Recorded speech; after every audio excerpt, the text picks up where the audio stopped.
Depression is no walk in the park. I've been there, done that, and decided it wasn't for me. Yes, in my 20s, I was experiencing severe clinical depression and was on the verge of being put in a mental home after continual attempts to take my own life. What changed? I changed. I decided to start loving myself instead of hating myself. And over the course of the next few years, I said goodbye to the meds, goodbye to the depression, and hello to the life I now love so dearly.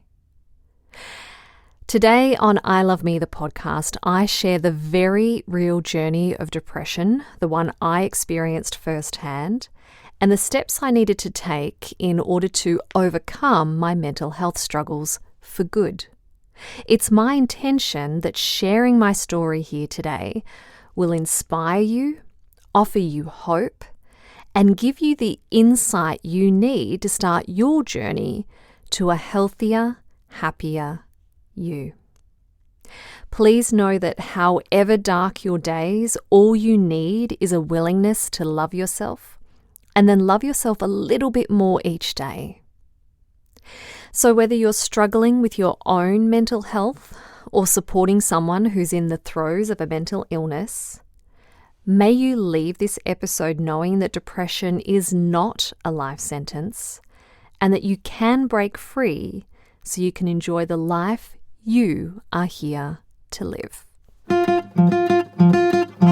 Love, love, love, love, love, love, I love me. Simple, inspiring lessons in self-love. Hi, it's Tamra here. With World Mental Health Day tomorrow, I wanted to share my very personal story on how I went from depressed and suicidal to living medication and depression free, to living a life that feels good from the inside out and puts a smile on my face every single day. So today will be my story, a story of hope. And then over the next few weeks, I'll share ways you can help support your own mental health. Because our mental health is everything. If we don't feel good about ourselves and about our life, then we're not really living.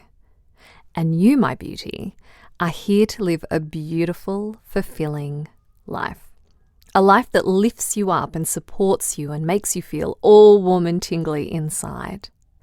That is what I want for you. And so that is why I begin today with my story. A story to offer you the hope you need to set out on your own pathway into loving and accepting yourself. Depression was a dark shadow that had always followed me around, waiting to creep up on me in the most vulnerable of moments. In fact, I spent most of my teens and early 20s depressed. Not just sad, but depressed, like really depressed. The trying to commit suicide every other weekend kind of depressed.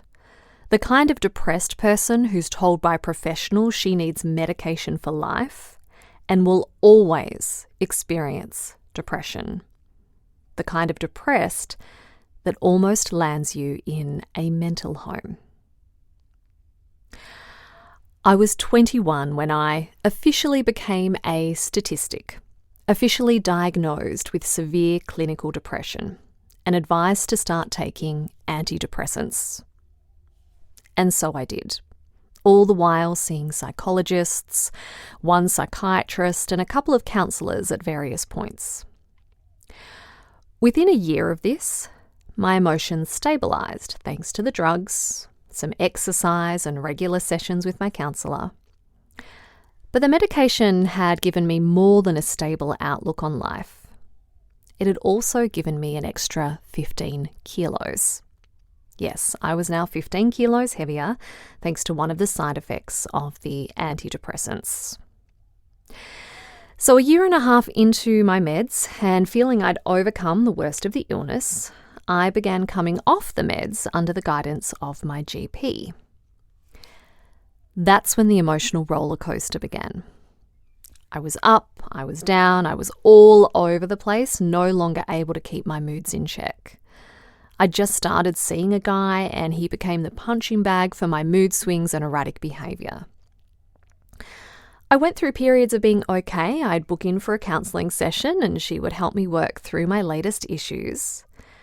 But I found that the sessions would only help manage the depression, just like the meds. They'd helped manage the depression, not get rid of it. Meaning that in order for me to stay mostly sane most of the time, I needed to rely on meds and counselling sessions, which wasn't what I wanted the rest of my life to look like. Within a year of being medication-free and threatening to take my life on numerous occasions, I hit rock bottom. I'd had enough of myself and of life. I was done. I went to say goodbye to my partner in not so many words, and he knew exactly where I was headed. So he left work, called my parents, and that's when they decided that the only way to keep me safe if I refused to go back on the meds was to spend some time in a mental home. That's when it hit me. I'd got that mentally ill that now I needed to be in a mental home. It was both a shock and the conscious realization I needed.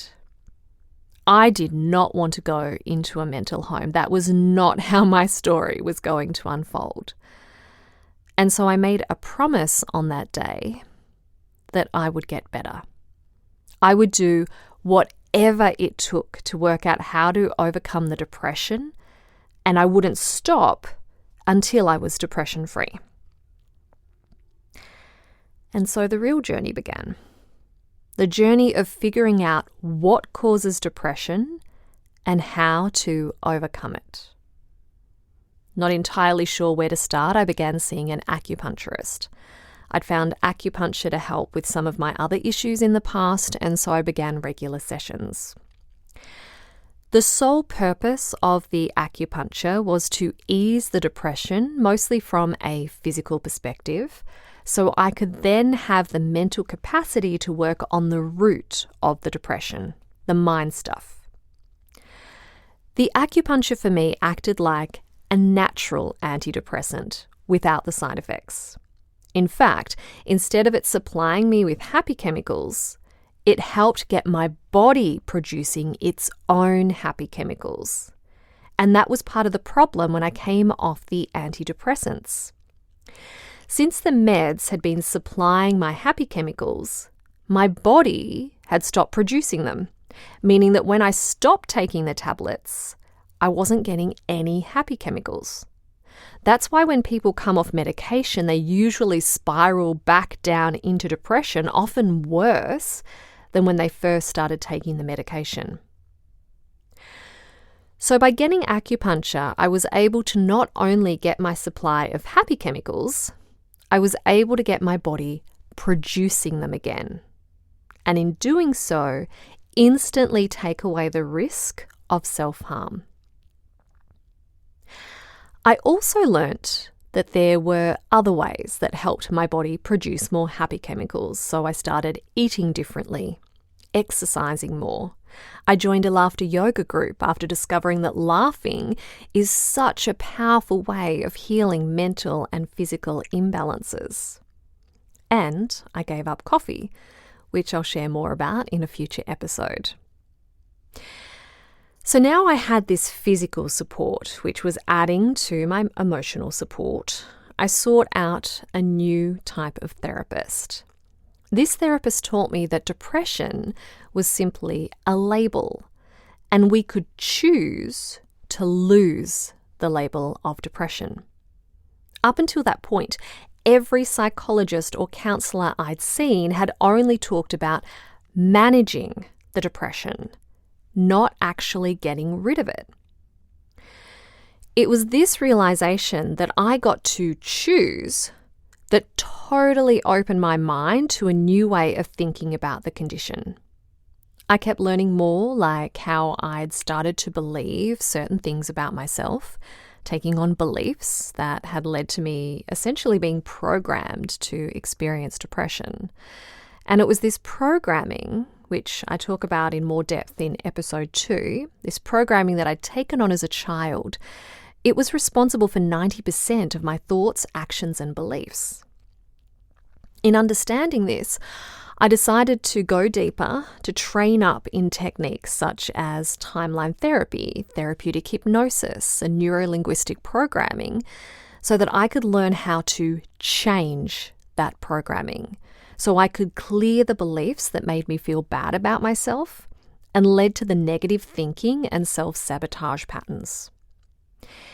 It was in these trainings that I realized that the root cause of depression is our programming, the beliefs we take on as a child. And once we're able to clear those beliefs, then we can be depression-free. And that's what happened for me. I spent a whole lot of time clearing beliefs, to begin with, mostly with my therapist, and then I learned how to do it by myself.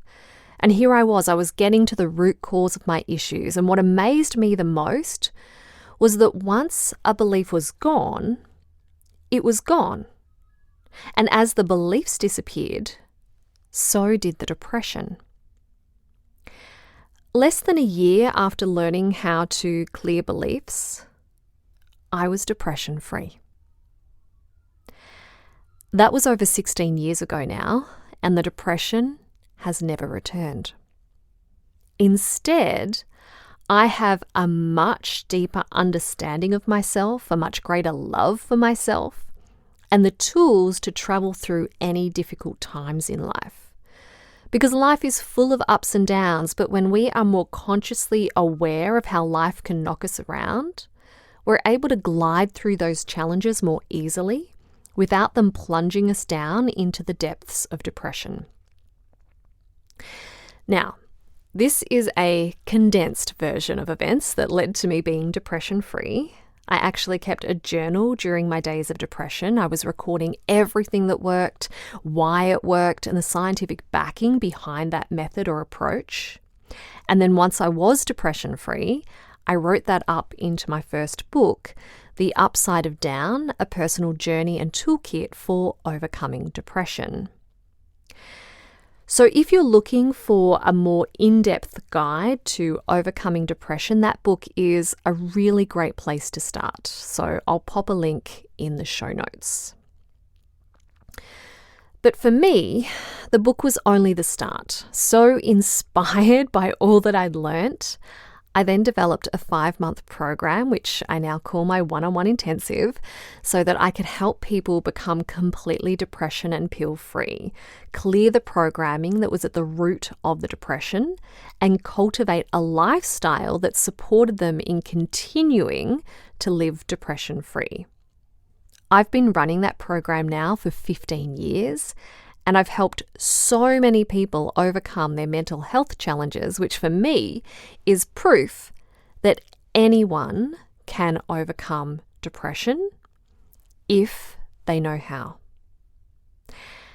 And that's why I wanted to share my story with you, to let you know that it's 100% possible to overcome depression, if that's what you want. Because ultimately, a lot of people have been led to believe that depression is a lifelong condition.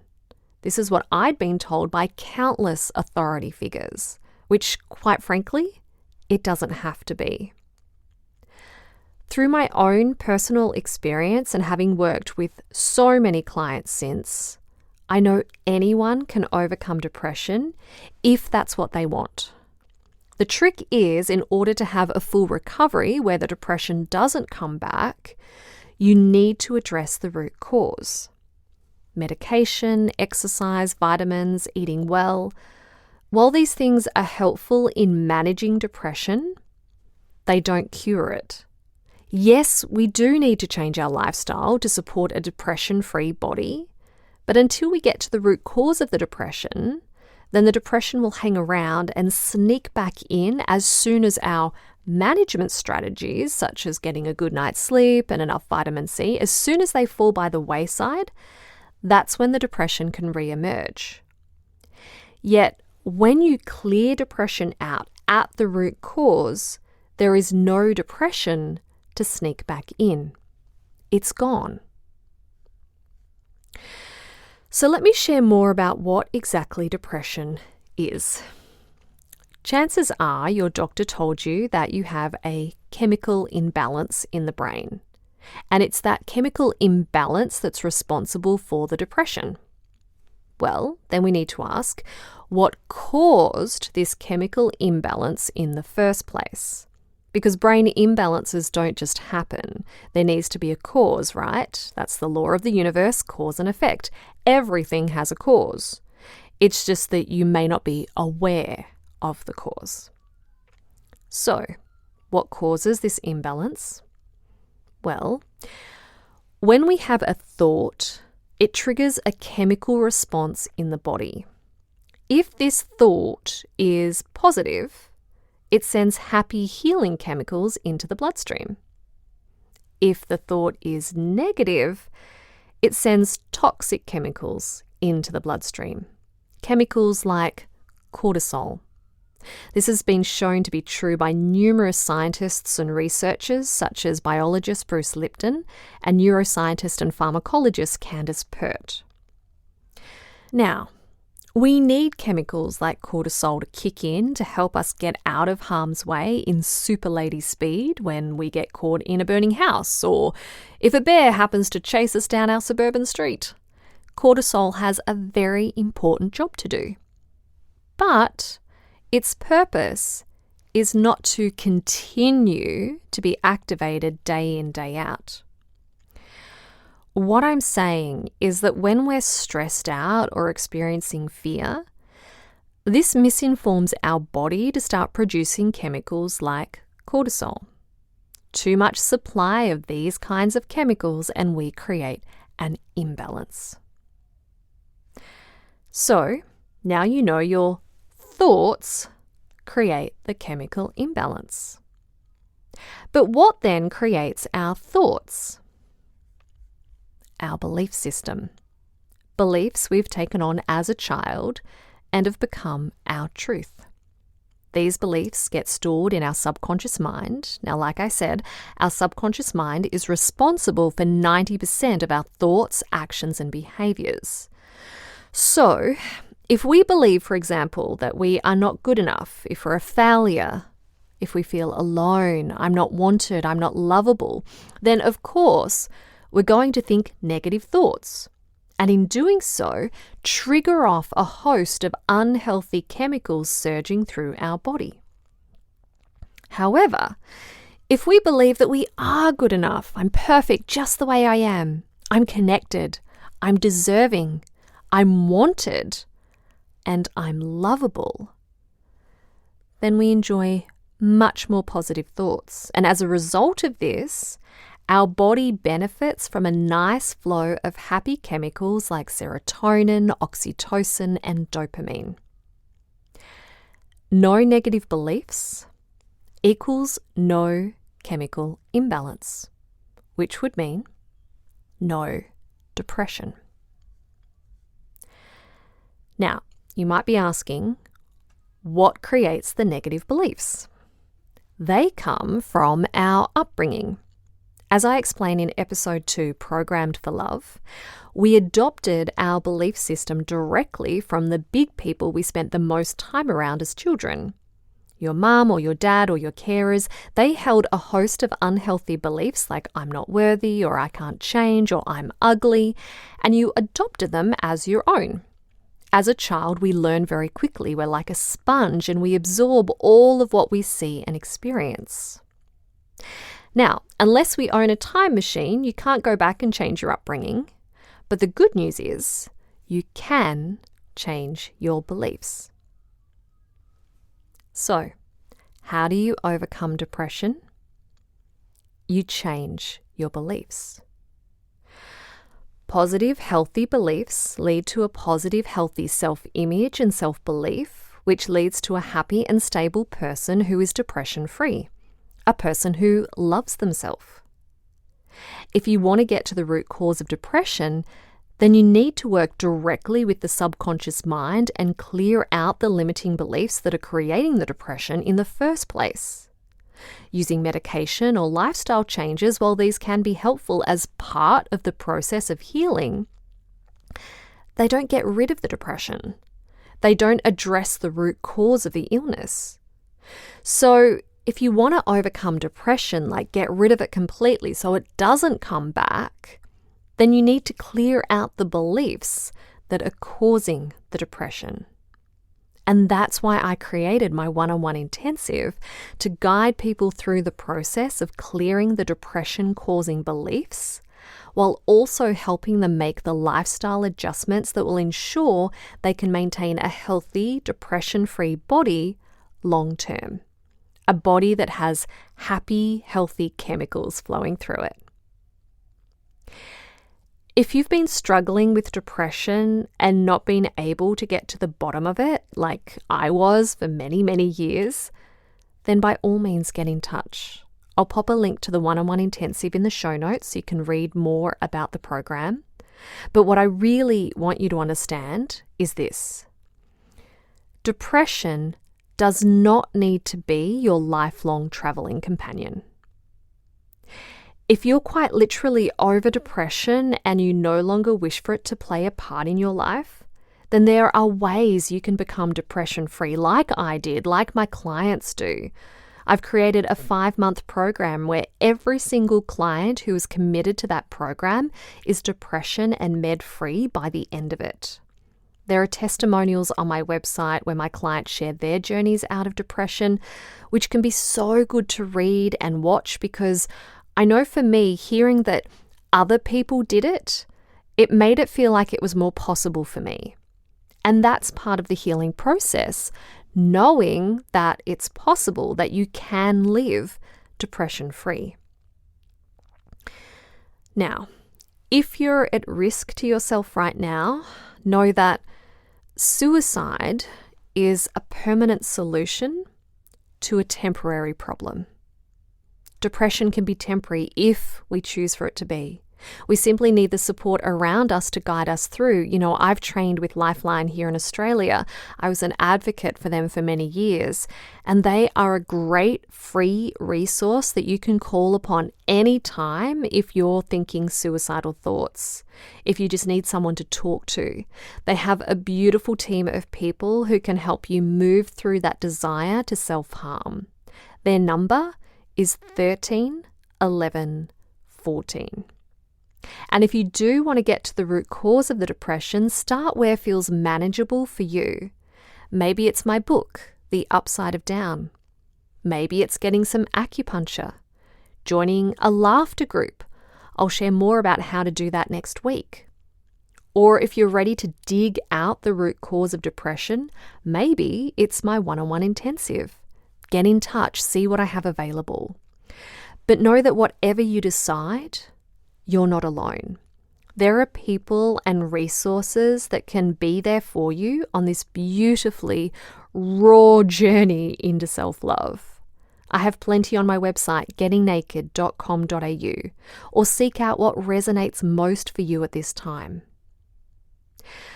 From my love-rich heart to yours, please know that you are seen, you are loved, and that you are worthy of living a life of your choosing.